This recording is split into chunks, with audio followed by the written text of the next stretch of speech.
Hi guys, good morning. For today's video, ang gagawin ko guys ay mag-cultivate ng aking tanim. Ay, bunutan muna natin bago natin i-cultivate para malinis yung kanyang paligid. Kung napapansin nyo guys, meron niyang bulaklak guys. Mamumunga na to guys. No? Maliliit pa lang to guys, pero nakikita nyo meron na siyang bulaklak. Oh. Ayan.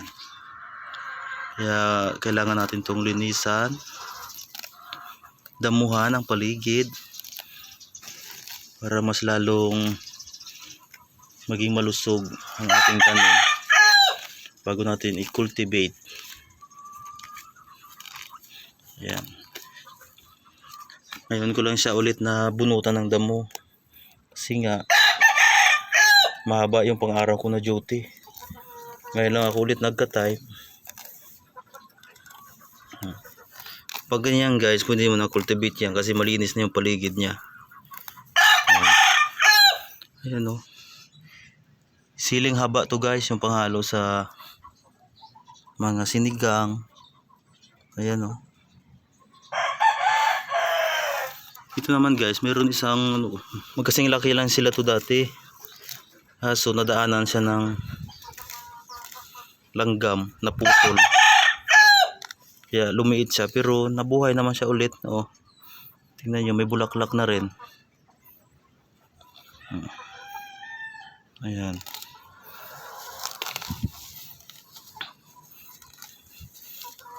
Lumaki na yung mga damo-damo sa paligid.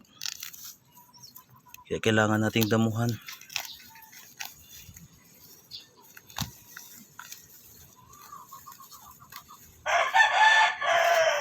Tapos ang katabi nito guys, talong. Ay. Ayan o. Eggplant. Ayan. May mga bulaklaks na rin siya. Tapos napitasan ko na rin siya, na harbisan ko na. Yung kinain ko nakaraang araw. So, sanga na to siya, tapos namunga na siya. Diba magaling? Basta pag may tinanim ka, mayroon kang anihin. Ito, ang ganda ng pataba ko. Ipot ng manok.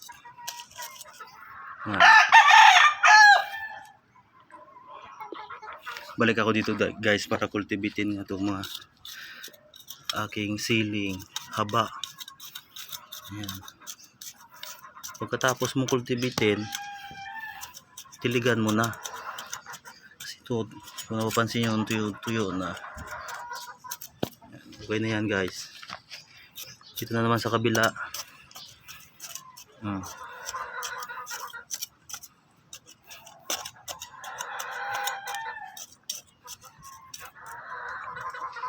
Meron din ako dito guys, seedling ng eggplant. Ayan. Doon siya nanggagaling, doon ko siya pinitas. Ayan, sa may puno na yan. Tapos nilagay ko dito para mas dumami yung lahi nila. Lahi padamihin ang lahi. Ayan.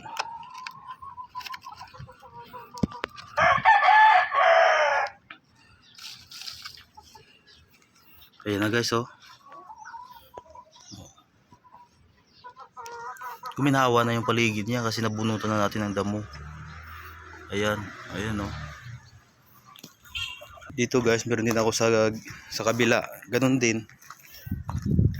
Siling haba din to guys. Ayan. Bunutan din natin. 2 puno to siya oh. 2 puno.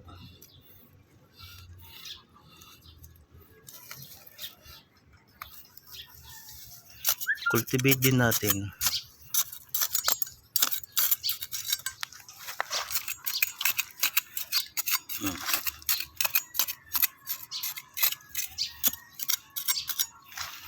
Tapos meron din ako ditong luya. Ayan. luya, nilagay ko lang sa may timba, tinanim. Marami na yan, padadamihin natin yan guys.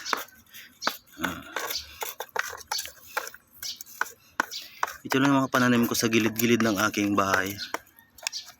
Para pag walang trabaho, walang duty, mayroong gagawin. Ito, naghihingalo na itong okra ko. Nag-iisa lang siya. Buti na buhay pa. Ito mga lugbati ko. Yan. Okay guys, hanggang dito lang muna ang ating video guys. Maraming salamat sa inyong panonood.